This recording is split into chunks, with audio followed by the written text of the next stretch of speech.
On this eve of Pesach, when all of us are preparing either to host a Seder or to join somebody else in a Seder, I just want to share some thoughts with all of you. First of all, I hope that it's a wonderful Seder for you, a wonderful Passover experience. As I said recently, maybe it was on a Shabbat service on a Friday night, I think it's important to go in with intention and to leave with intention, not just the Seder, but the holiday itself, to ask ourselves, not only what do we bring to it, what do we bring to the table, what do we bring to the experience, but also what is it that we want to take from it? How will it change us? How might this holiday, this holy day, these holy days of Pesach, remind us of things that happened in the past and enable us, much more importantly, according to our rabbis, to internalize them and realize them as part of our own path to freedom, as part of our own inner experience. So those people in those days left Egypt and became freed. God's outstretched hand freed them. We know the story. We're going to read about it in the Haggadah, or more importantly, tell it, not just read it in the Haggadah, engage in the story. But the rabbis want us to think about the fact that in every generation, that even means ours, these thousands of years later, every one of us has the obligation, and think about why it's an obligation, to internalize and personalize the story, to enter into the story ourselves, as if they say we are the ones who came out of Egypt. So think about history that way, that it's not just telling us about what happened, it's telling us about what continually happens in the human story, and asking us what part we play. If this was our experience, this bibliodrama, then what is it to be us as a result of it? How might we engage with one another and the world differently this year as Americans, as people in this society and members of this human population?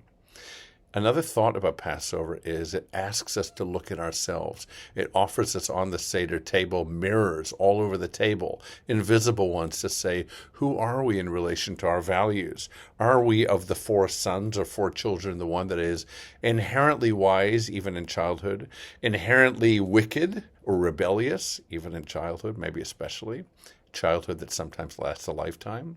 One who is curious and will say simple in their thinking, and one who is dumbstruck by the question, doesn't quite know where to go, and needs to be engaged in a conversation, coaxed into language. I think those people will be found around our tables. Certainly if we find those invisible mirrors on the Seder table or plate, or looking back at us through our glass of wine, one of the four, we'll also see that all of those are aspects of all of us. We might want to think about it. Which one do we exercise the most, and which one serves us the best? 4 questions we ask. That tells me, manishtana, why is this different? This night different from all others? Tells me inherently that Passover is a holiday of questioning, of curiosity, of engaging, of digging deeper, not just taking the words and reading them by rote, saying, here we go again, but instead saying, what are they asking? And looking at each other around the table and saying, hold on, let's stop for a second and ask ourselves what this means and what it might mean to our kids, our grandkids, our friends, and ourselves. The longest Passover Seder is the one that's made shortest by rushing. I really mean that from many, many experiences of Passover. I think people say, let's get it over with.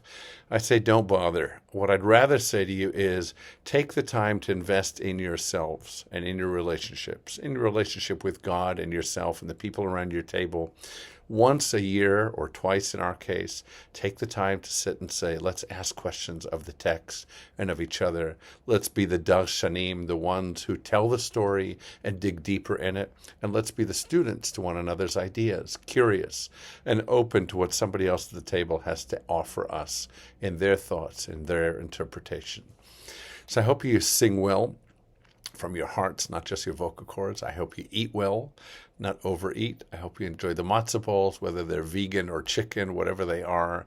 Just hope it's a wonderful, wonderful holiday. And on behalf of us, your clergy and the staff and everybody at Valley Outreach Synagogue, this big, wonderful, warm family, I want to wish you a wonderful, warm Pesach. I hope the holiday is life-changing in the truest sense. That's its potential.